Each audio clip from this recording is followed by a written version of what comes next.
So, welcome to this webinar organized by EURO-NMD in conjunction with Rare Neurological Disorders and the European Academy of Neurology. As you know, October is the peripheral nerve month, and we are dedicating ourselves to webinars about Charcot-Marie-Tooth disease. Today is the turn for Davide Pareyson talking about treatment of CMT, Charcot-Marie-Tooth. So he's a very well-known neurologist working at the Istituto C.Besta in Milan, and is the head of the functional department of rare neurological diseases and chief of the simple department unit of rare neurological diseases of adulthood. Is a Milan University graduate, and he has a board in neurology and clinical neurophysiology. His main interest and long duration interest has been around hereditary and acquired peripheral neuropathies and motor neuronopathies, besides inherited neurological disorders, mainly rare diseases. He has published and performed studies on phenotype-genotype correlation, clinical findings, electrophysiology, neuropathology of hereditary neuropathies, in particular about Charcot-Marie-Tooth, and also amyloid neuropathy and others. And he has an interest in other neurogenetic conditions that include spinal and bulbar muscle atrophy, hereditary spastic paraplegias, ataxias, genetic leukodystrophies, and other. He's been working on the development of outcome measures for hereditary neuropathies, and has coordinated and participated clinical trials and natural history studies in inherited and acquired neuropathies. Is the coordinator of the Italian National Registries of Charcot-Marie-Tooth and spinal bulbar muscle atrophy, and is also our chair of the peripheral nerve working group within EURO-NMD for rare neurological neuromuscular disorders. Sorry. So it's with great pleasure that we have Davide with us today, and I will leave the floor to you. Thank you, Davide, for accepting to do this webinar. Thank you, Antonio, for this kind and exhaustive presentation. And I will speak today about treatment of CMT. And this month is the month of awareness of Charcot-Marie-Tooth disease, and therefore we are having 4 webinars about CMT. One last week that you can reach on the website and listen to again if you want, given by Stefano Previtali on pathomechanism. I will speak about treatment. Next week, Cleopa will speak about gene therapy, and in 15 days, Sharon Matarian will speak about diagnosis. So this it has some problems in going.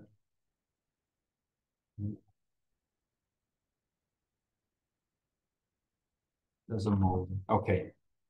My disclosures were very fast, but you can help them if you need. Usually I start this webinars, this talk about therapy of CMT with this slide. That would be the slide I had been shown you some years ago. Starting with the statement, there is still no drug therapy for any type of CMT. Current management is based mainly on rehabilitation, surgery for skeletal deformities, and symptomatic treatment for pain and other symptoms. And unfortunately, the first trials with ascorbic acid for CMT1A were negative, and all show all the difficulties in running clinical trials in these diseases because of the slow progression, because of the need for responsive outcome measures, because of high genetic heterogeneity of these CMT subtypes, the high variability of disease expression, even for the same genetic disease, like CMT1A, for instance, and the presence of ultra-rare forms. And I finished my talk thanking you for your attention. This was my slide theoretically a few years ago. Nowadays, luckily, I have some more slides for you. Unfortunately, the first statement is still true. There is still no drug therapy for any type of CMT. And however, there have been great advances in the field. There are trials ongoing, others are in preparation. There are many treatments in the pipeline, and also thanks to the several good animal models we have now available. So I will briefly focus on gene therapy because this will be the focus of the talk next week by Cleopa. I will speak about possible pharmacological drugs under development, and I will speak also about current management, which is still important with some developments. And we are really seeing the light at the end of the tunnel. Eventually, there is some cautious optimism. And this is a slide we use from a figure of our last review published on neuromuscular disorders, and there are now several good reviews also in the JPNS because there are interesting developments in the fields. There are therapies under development for axonal neuropathies, for myelin and demyelinating neuropathies, and most of them are devoted to CAT1A related to the PMP222 application, but you can see that there are also many other gene mutations that can be theoretically addressed. We need not to forget the current patient care with CMT that includes treatment for pain, because these patients do have pain that can be either neuropathic or more frequently related to the muscle and joint and bone deformities, and they complain of fatigue and other symptoms we will see. Problems are mainly related to the foot deformities, the foot weakness, and for rehabilitation therapy, orthotics and aids are important, as well as surgical therapy for the deformities. Genetic counseling is important, as well as a possibility of giving prenatal pre-implantation diagnosis. And we will briefly speak about drugs to avoid. We can do something, because if you do not do anything, you risk to become like this lady who's living close to Milan. She didn't do anything for her foot deformities and mild weakness of the foot. She sat in a wheelchair because of a hyperprotective mother. And now she has a great severe foot deformities, and she's compelled to walk on the dorsum of the feet. This is the dorsum of the feet. So she's severely impaired in spite of something that should have been treated properly and effectively. Rehabilitation therapy. There are now different clinical trials that have been performed with interesting results. The rehabilitation therapy is mainly focused on proximal strength training, the muscle strengthening, proximal muscles of the lower leg, lower limbs, but also distal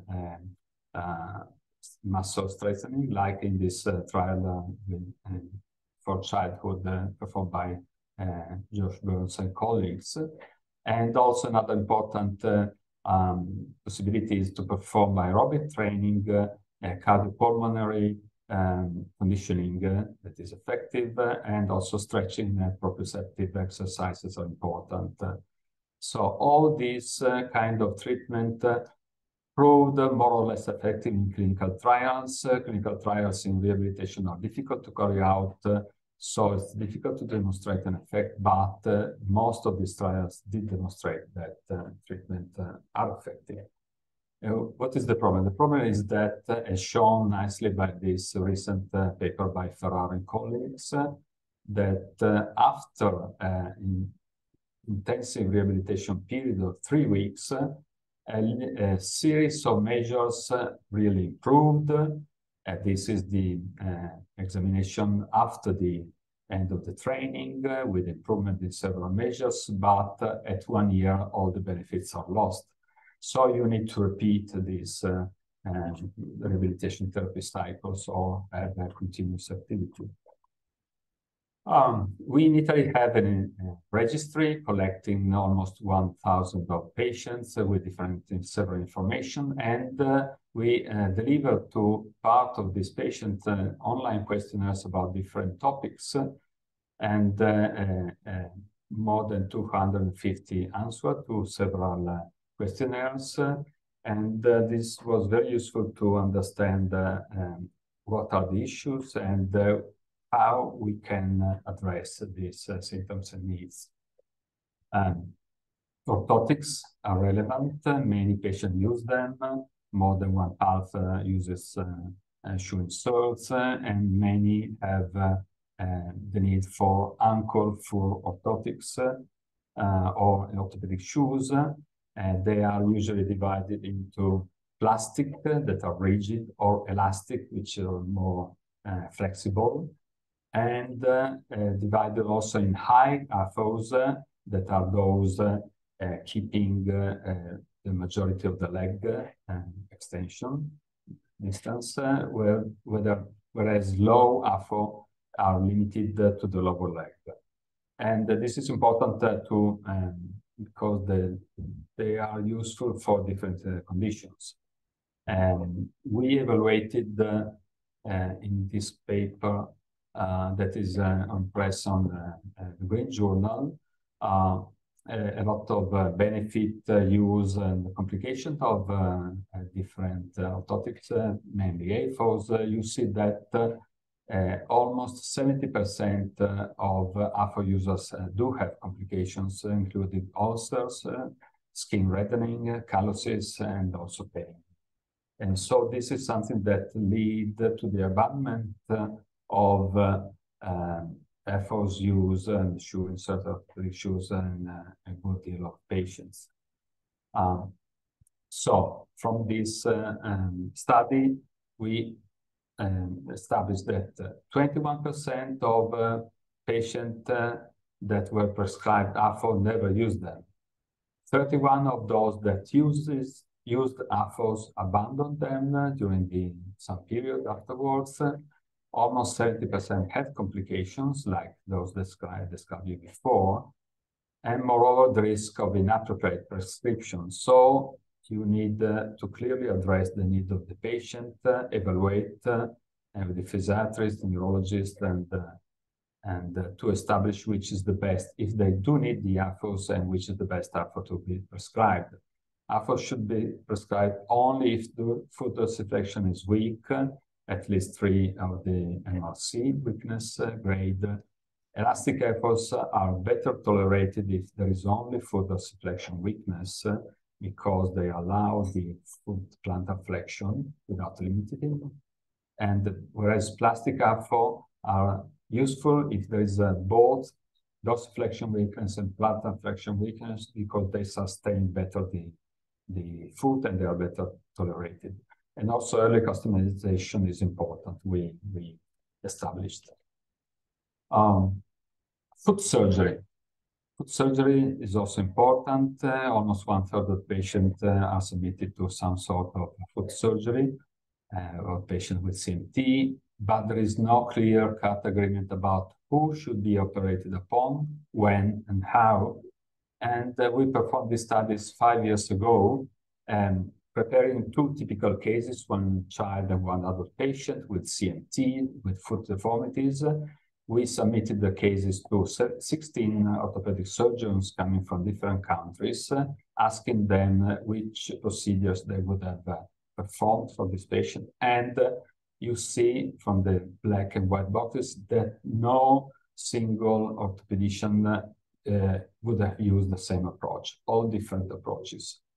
So this is something that should be evaluated. We should have a consensus, and this was attended in different workshops.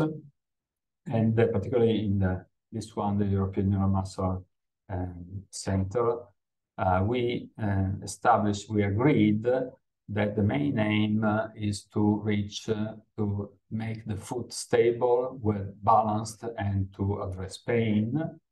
And the decision on time and type should be taken in a multidisciplinary team. And we agreed on what should be advised, and particularly consensus was reached of what shouldn't be performed. That is already something important. Then every surgeon has his own way of making the foot aligned and the lower limb aligned, which is the most important thing. This can be reached with different approaches. The important thing is that there's an agreement what to do and a follow-up to see whether the approach is correct along the time. We also had a questionnaire about pregnancy, and we showed that about course of pregnancy in CMT and also CMT course during pregnancy. We saw that there is only mild increase in risk of complication of pregnancy, particularly preterm delivery, usually 1 or 2 weeks before, which is not much, and the newborns were not, there was no more risk for newborns, but almost 1/10 of the pregnancy caused some worsening in CMT, and about 40% of the patient worsened during the CMT during the pregnancy, and only a poor proportion of them improved afterwards. So there is some risk of worsening of CMT during pregnancy, and this will be studied in a prospective study because this is a retrospective based mainly on the impression of the patient, so this needs to be checked, but there are some clear evidence that there is a risk of worsening of CMT during pregnancy. And therefore, women should be monitored during pregnancy. Mood disorders, there are conflicting results with some papers showing that there is no risk of depression in CMT, whereas others reported increased depression rate. We, through the questionnaires, administering this scale, the Hospital Anxiety and Depression Scale, found moderate rate of depression, 10% of moderate to severe depression in CMT patient, which is a little bit more maybe than it was more than our control population. Is not so much more than reference population in Italy, but it's significant and can be explained by the presence of a chronic disease. As it correlates with disease severity. The important point is that 1/2 of them, in spite of depression, were not treated. So mood disorders also need to be taken into account in managing CMT patients. And the same is true for fatigue. Fatigue is reported by many patients with neuromuscular disorders, and CMT is not an exception. We found in the largest study performed, this is our paper recent, that more than 1/3 of the patients have significant fatigue, according to this questionnaire, the modified fatigue impact scale. And there is a clear-cut correlation with disease severity, with mood disorders, and with sleepiness, and also with obesity. This means that we can treat somehow the fatigue by reducing weight, by taking care of the sleep quality, by managing mood disorders, and also physiotherapy is certainly important for this patient to counteract fatigue. There is a long list of drugs that were advised not to be administered to patients with CMT. You can find them in the Patient Association websites. It's a very long list, but in this very nice systematic review performed by Guido Cavaletti, Paolo Alberti, in collaboration with the CMT Association of Patients in the US, they reviewed systematically all the reported papers, and indeed, there is a definite risk of worsening only shown clearly for vincristine in taxanes, and disputable with no clear-cut evidence for cisplatin. So only chemotherapeutic agents, these ones are definitely a problem in patients with CMT. All the others, it's not shown. If you need to use a neurotoxic agent for a CMT patient, you need to balance the period you need to use it, the risk, cost, benefit, and the severity of the CMT, but definitely you can use them if you need it. A few words on gene therapy that will be dealt by Cleopas next week, but there are some important topics that I would like to briefly address. Gene therapy, gene silencing are novel approaches, important, and the approach depends on the pathogenic mechanism of the CMT type. For instance, for CMT1A, which is caused by a gene dosage effect, that is the overexpression of the PMP22 protein due to the duplication of the PMP22 gene. This patient had 3 copies of PMP22. Gene silencing is the correct approach that can be obtained with several different means that we will see in a minute.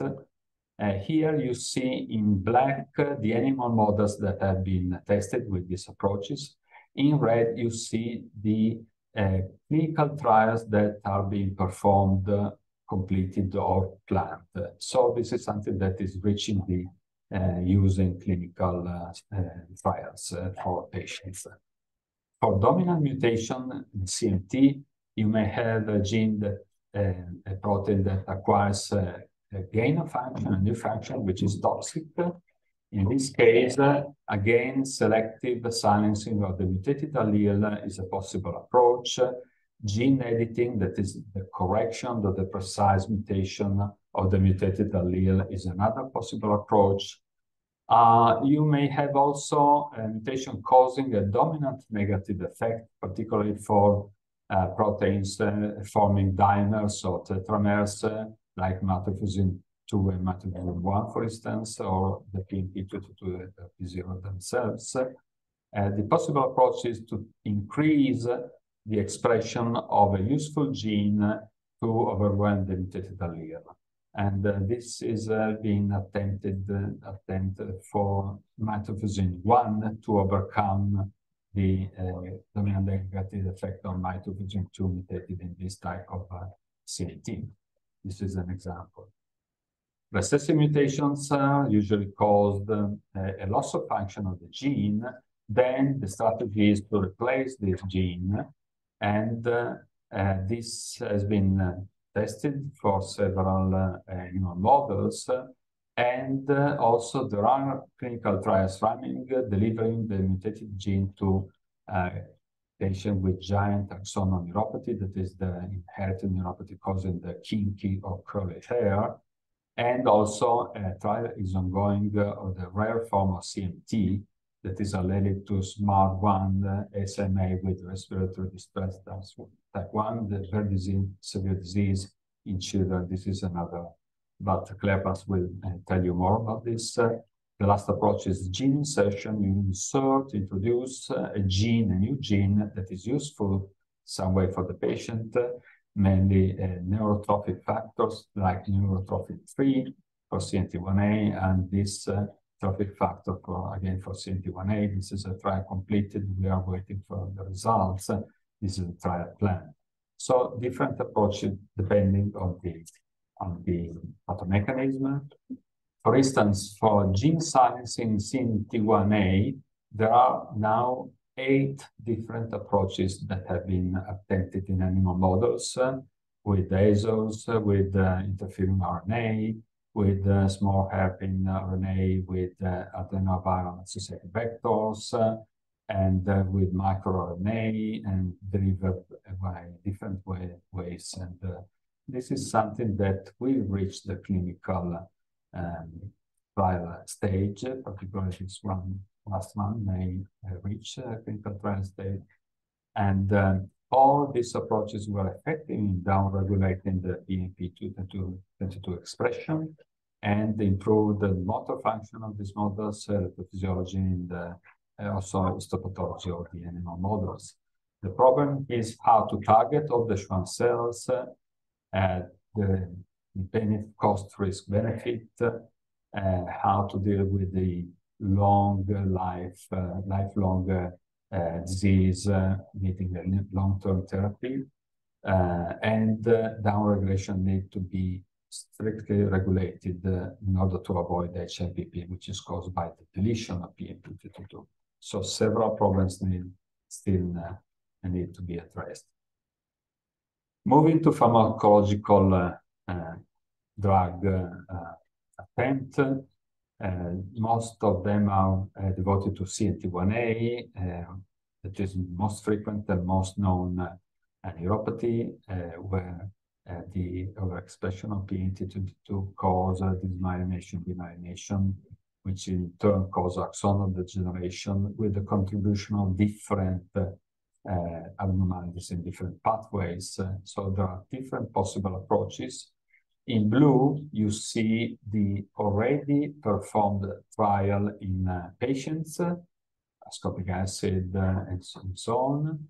In red, you see those undergoing or planned that will be soon, hopefully soon performed. So you see that there are quite many.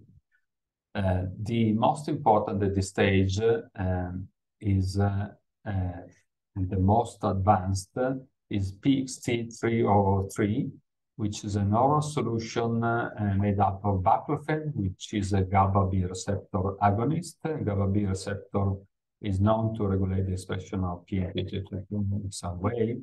Naltrexone, which is an opioid antagonist, and sorbitol, which is a sugar.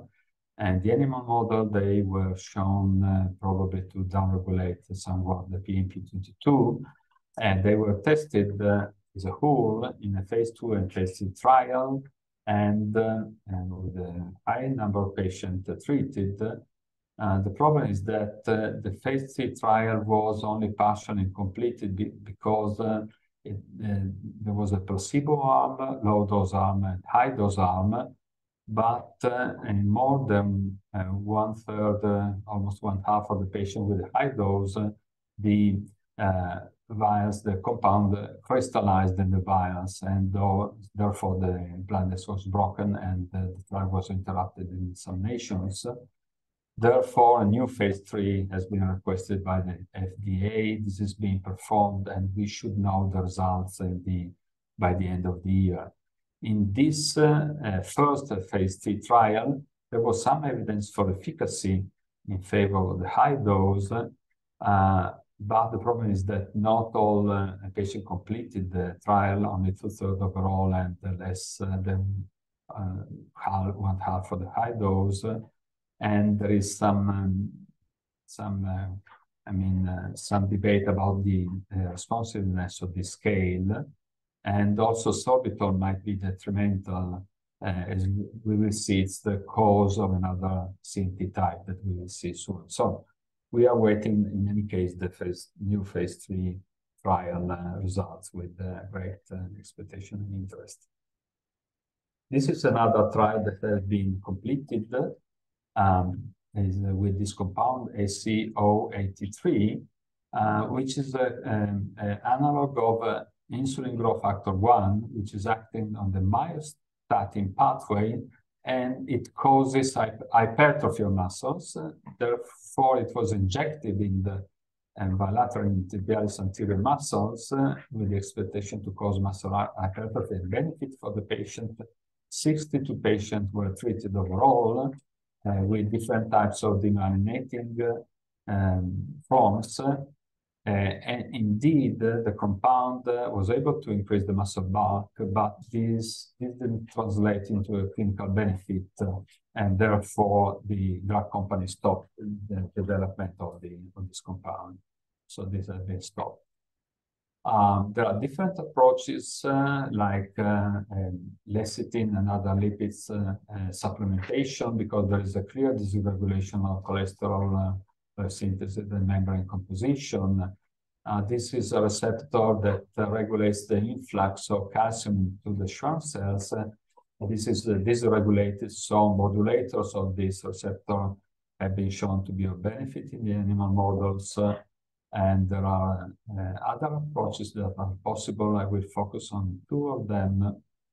The first one is with CEFIN1, because there are mutations in the myelin protein 0 mutation. Some of them cause retention of the mutated protein into the plasma reticulum, activating a chronic ER stress response that activates a protective mechanism that is the unfolded protein response to deal with misfolded protein.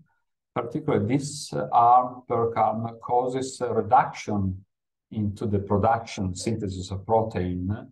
And so the mutated protein synthesis is reduced, and there is a reduced overload of the proteasome mechanism. So the cell can get rid of the mutated protein more easily.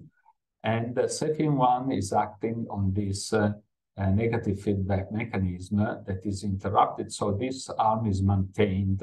And this was beneficial for two models of CNT1B, but also for CNT1A that is caused by the duplication of PMP22, as there are aggregates of PMP22 that overload the cells.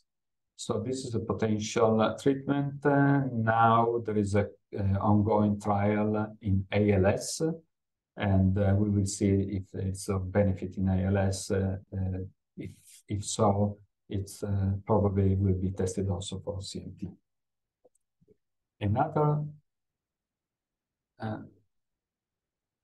doesn't move. Okay. Another very interesting molecule is neuroregulin 1 type 3, that is a protein produced by the axons and acting on the myelin, and indeed it regulates the thickness of the myelin. If neuroregulin 1,3 is reduced, the thickness of the myelin is lower, whereas if you increase this compound, you will have a thicker myelin, more myelin. So you can use upregulation of this compound, this molecule, if you want to treat hypomyelinating demyelinating neuropathy. And this has been performed by the German group of Friedrich and Sereda using the soluble neuroregulin 1, which was beneficial in the rat model of CNT1A. And you can downregulate the expression of neuroregulin 1,3 to treat hypermyelinating neuropathy. This was attempted by the group of San Raffaele, Milena, Alessandro Bolina, Stefano Previtali using niacin, which is a vitamin available. And indeed, the myelin outfoldings that are typical of this form of CNT4B1, rare recessive demyelinating form causing hypermyelination, were greatly reduced by this approach. Also, the animal model of HMPP, which is characterized by hypermyelination with the macula, was beneficial, at least at the pathological level. And also CNT4H, another rare recessive form with myelin folding, was treated beneficially with this kind of approach. So this is another interesting approach that can be useful in the future. You have seen that, however, these different approaches are very selective for one CNT form or a few CNT forms. The ideal therapy would be something addressing all CNT type or a broad range of CNT type. This is the hope for inhibitors of HDAC6, histone deacetylase type 6, that this is a molecule acting not only on the histone, but rather it's important for the role in axonal transport. Inhibitors indeed increase the acetylation of alpha-tubulin, improving the axonal transport, and also Hitchcock protein, proving of benefit to manage ER stress, chronic ER stress. So they were tested to treat different types of CNT, those related to animal models, those related to Hitchcock protein B1, gene with GAS mutation, mitofusin 2, and indeed also in CNT1A. And all these models benefited from this class of inhibitors, and they are now thought to be potentially useful for all axonal forms of CMT, also maybe for CMT characterized by axonal degeneration, including demyelinating form, and also in other types of neuropathy acquired, like chemotherapy-induced neuropathy. This is being thought to be a possible preventive approach for preventing toxic neuropathy in cancer patients. And so this is a very interesting approach, and the clinical trials are being thought of. I would like to end my presentation with two neurometabolic neuropathies that are potentially treatable. One is the CMT SORD, that is a recessive axonal type of CMT or pure motor CMT.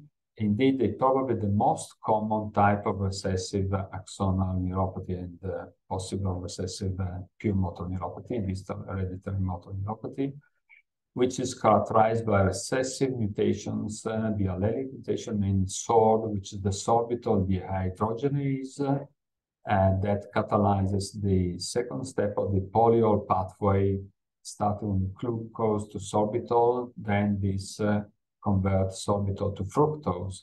If this enzyme doesn't work, sorbitol SORD, you have an incredible increase in the sorbitol in blood, in the nerve, in the cell, in the fibroblasts of these patients, and this is thought to be neurotoxic and to be the pathomechanism of the neuropathy in these patients.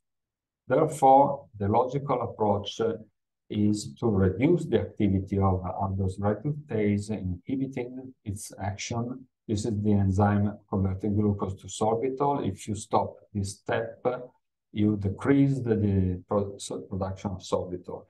And aldose reductase inhibitors were used in the past for treating diabetic neuropathy, where there is some increase in sorbitol, not as much as in this patient that have very, very high amount of sorbitol in the blood. But they were too toxic. But there are now other types of inhibitors of this aldose reductase enzyme that are being tested. And indeed, you see that in patients there is an increased amount of sorbitol mutated, even in heterozygous patients, but also in homozygous patients, and in the serum. And if you stop, reduce the action of aldose reductase, you decrease the levels of sorbitol in fibroblasts, in iPS-derived motor neurons, in the animal models, which is a fly model, that improves if you treat it, the phenotype improves, and therefore the phenotype is rescued. Therefore, a trial is ongoing in patients, multinational trial. We are involved in the trial, and we do not have any clinical information, but we have the first biomarker studies showing that indeed in the treated patient, the levels of sorbitol decrease considerably, and they are getting much closer to the levels of the heterozygous. The heterozygous relatives have higher levels of sorbitol, but do not develop any disease. So the hope is that this compound will be of benefit for these patients. Another neurometabolic neuropathy is hereditary sensory neuropathy type 1, which is linked to mutation in this gene, SPECTL long chain 1 or 2. SPECTL is an enzyme converting and conjoining palmitoid to serine to form sphingolipids, then sphingomyelin, important for membranes. Because of some of these mutations, the enzyme changes affinity and prefer alanine and glycine to serine. This leads to the formation of toxic deoxysphingolipids that are neurotoxic, that cause sensory neuropathy, many sensory neuropathy. And there is an animal model that if treated with level of serine, so you overcome the affinity for alanine by increasing the and the substrate level, you can reduce the levels of the toxic deoxysingolipid and improve the phenotype of the animal model. You can decrease the levels of toxic neurosingolipid in the patients. Therefore, when first clinical trial was performed, and there was a clear trend toward benefit, but the primary endpoint was not reached because probably of a few patients treated, only 18 and 16 finished the trial. But this was clearly underpowered. But another trial is starting in the UK, where this disease is quite frequent because of a founder effect. And Mary Riley and Matilda Laura are preparing and going to run this with levoserine supplemented by oral route. And there are other approaches possible. For instance, there is a sure role of macrophages and inflammation in demyelinating CMT. If you stop the action on macrophages, you have a benefit in the animal models. And there are different possible other approaches I cannot speak of, but it's just to let you know that there are so many approaches now ongoing. Some completed trials, others were stopped, and other more are ongoing on plant, and will other several possible approaches and treatment under evaluation currently. So in the future, we will see an increasing number of clinical trials. We must be ready, because it's important to have responsive outcome measures, to be ready for clinical trials, to have adequate power. This can be done through multinational, multi-center studies. So it's needless to underline the importance of networking, and EURO-NMD is important for this. And there are other scientific consortia that are acting in this sense and developing outcome measures, both clinical and paraclinical surrogate biomarkers. A lot of work now is being done on quantitative MRI, which is currently the best, most responsive outcome measure we have, and also in the biomarkers, either in skin and in blood, neurofilament light, sorbitol for CMP SORD, and others have been studied and under the study. And so the entire field is moving fast, and we hope to see news in the not the far future. And this is to underline how it's important to prepare clinical trials in such a progressive CMT types. So we do need surrogate endpoints. And this is to remind you that there is a group, a neuropathy working group of the EURN, which is open to participation, to suggestion, and we want you to be involved in the EURN functioning and to create a real network of collaboration. And I thank all the people working in my institute on the field of hereditary neuropathies, the EURN, the patient associations, organization, the scientific organization, the Italian network, and all of you for your attention. Thank you very much indeed. And I will thank you very much, David, for this very nice talk. I appreciate your mentioning clinical trials. Some of our attendants are linked, unfortunately, to the disease in a very personal way. And so that is always something useful. I was going to ask them about it, and it was on one of my pocket questions. So we don't have any current questions written, but if you want to put a question, either write on Q&A. Here comes a question. So Aranud Al-Suain is asking if regarding sorbitol, do you recommend anything for dose? I think it's about dosage. I don't know, but I can unmute Aranud, and he may. If you want, you can talk now, and voice. Hi, hello. Oh, sorry. Yeah. Hello. Yeah, do you hear me? Thanks for your extensive presentation. I have a question regarding the sorbitol patients with sorbitol deficiency gene. So do you recommend anything to be given to them if they are affected, or is there anything proved to help those kind of patients? Yeah, thank you for your question and appreciation. There is nothing at the moment, but the clinical trial is ongoing that will be completed in little more than 1 year. So in 1 year and a half, we will know if the inhibitors of aldose reductase, that is an enzyme preceding the sorbitol dehydrogenase, we will know whether this is effective. At the moment, there is no other recommendation for them specific beyond performing physiotherapy, surgery for foot deformities if needed, and so on. But I want to give you an idea that the whole field, in spite there is no medical treatment for this group of neuropathy, the whole field is moving and is moving fast. That's good, because about sorbitol, I have Alf.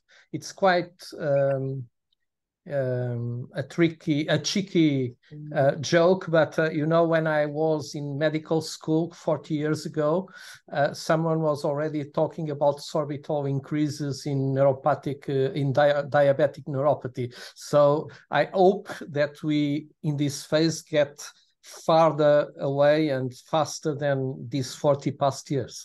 Yes. It's true that in diabetic patients, the sorbitol levels are increased, particularly in the nerve, and that was one of the mechanisms thought to be toxic for the nerve. And probably the aldose reductase were effective for this patient, but they are too toxic. But the level of in the blood of diabetic patients are very mildly increased, whereas the CMT salt patient had huge amount of 100 more fold, let's say, dozens of fold increase in sorbitol levels. So this is very, very striking. Excellent. So, I mean, in what you eat with the diet with sorbitol to use as a glucose surrogate doesn't matter. It's too low for causing problems to them. And for people, generally speaking. Another thing that I wanted to ask, and as you know, I have always many questions, so we're waiting for the audience to put more questions. So the other thing has to do with 3 things. One is that most of the patients may have numbness and loss of sensibility, either in a pure or mixed way. But many others have pain as well, which is not an easy thing to treat. And so what I'm going to ask you is, how do you recommend the management of pain, and how does the management of pain correlates or not with the depressive symptoms that you've mentioned as well? Yes, there is usually a correlation with depression, probably in both sense, in the sense that chronic pain causes mood disorders, and depression amplifies the perception of pain, so bi-directional. These patients do have pain. Usually we try to manage it by, for instance, foot pain by using shoe inserts, or by muscle pain by increasing muscle strengthening, or by managing surgery. Sometimes you need surgery just for treating pain rather than the severe foot deformities, or mildly foot deformities.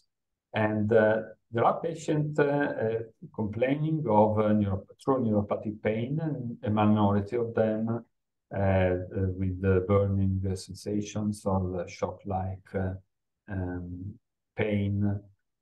These are managed as usual for neuropathic pain, like tricyclic antidepressants and or duloxetine or gabapentin and pregabalin or others. But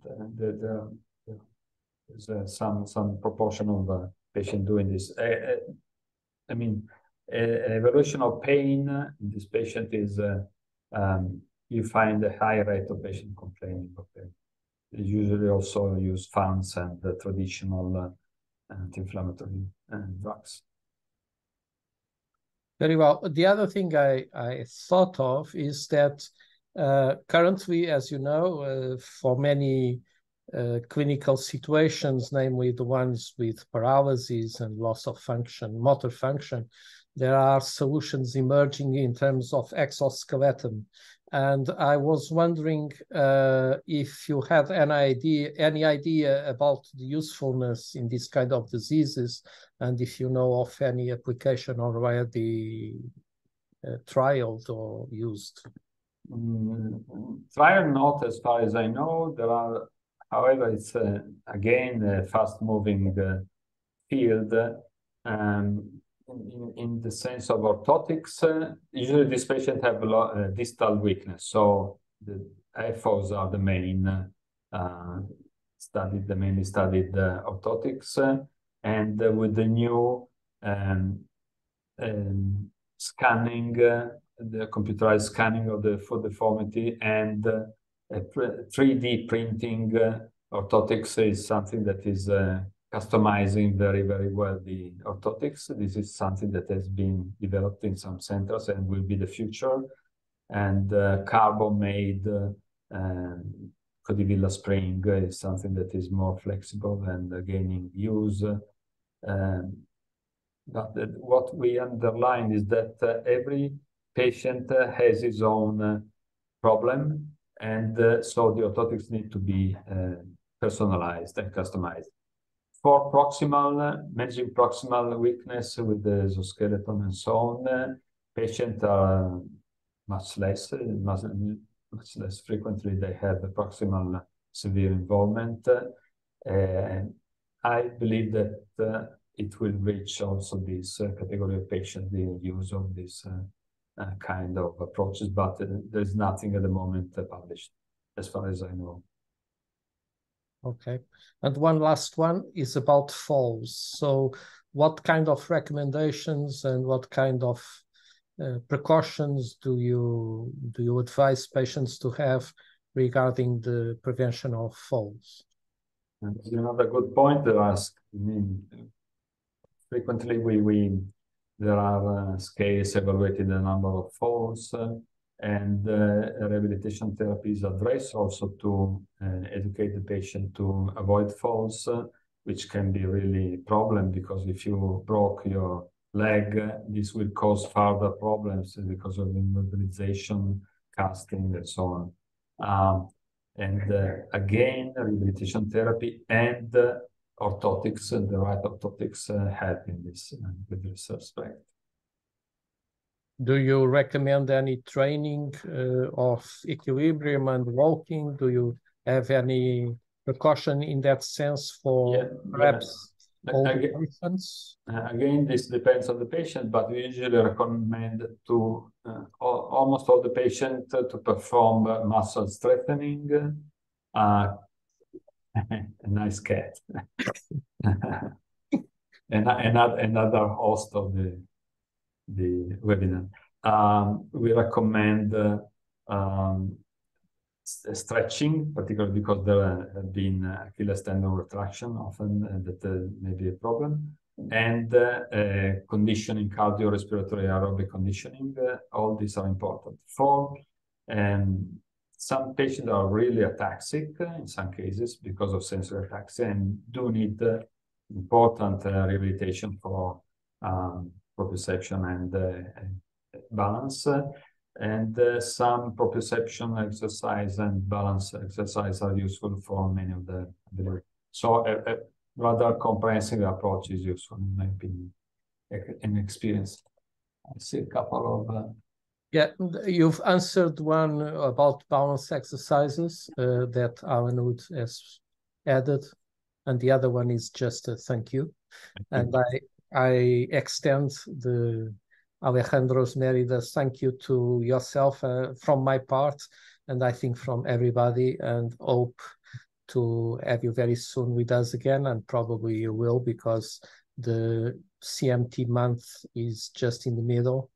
We still have 2 webinars this month to conclude and give a picture of the of the progress around the diagnosis and the treatment and management of the disease.